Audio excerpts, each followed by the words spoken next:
He who owes nothing fears nothing, and I have a clear conscience. Portugal's centre-right minority government, led by Prime Minister Luís Montenegro, collapsed on Tuesday after losing a confidence vote in Parliament.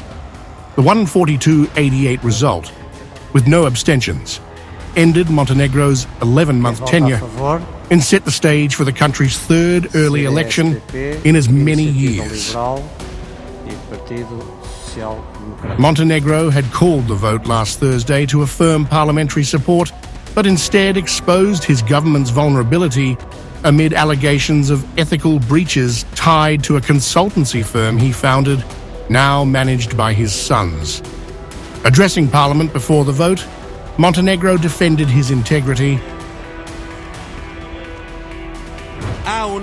Is there or not institutional confidence from the Parliament for the government to continue to perform their program? We do not demand political agreements to our program, but we cannot go without institutional confidence. Opposition scrutiny, particularly from the Socialist Party, fueled the crisis.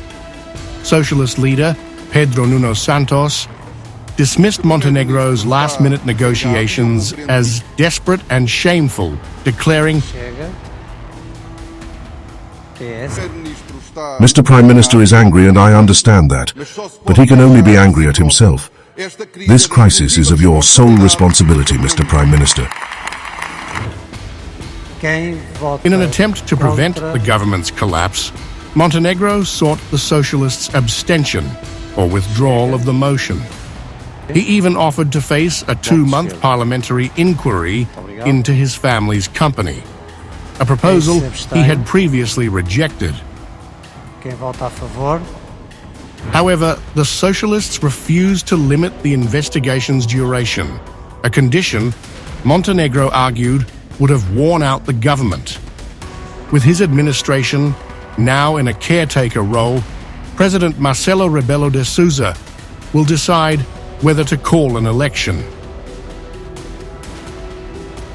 Consultations with political parties are set for Wednesday, followed by a meeting with the Advisory Council of State on Thursday.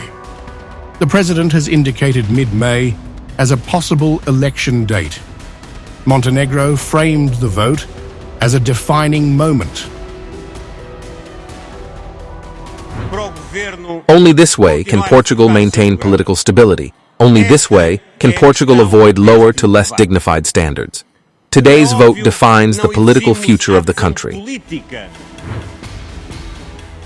Political scientist Adelino Maltete of Lisbon University warned that a new election might not break the deadlock. Montenegro's Democratic Alliance, AD, holds 80 seats in the 230-seat parliament, closely trailing the Socialists with 78.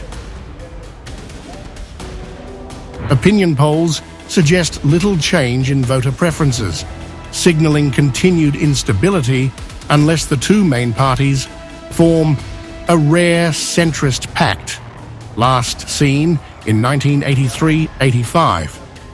Without it, Maltese cautioned, it will be more of the same instability.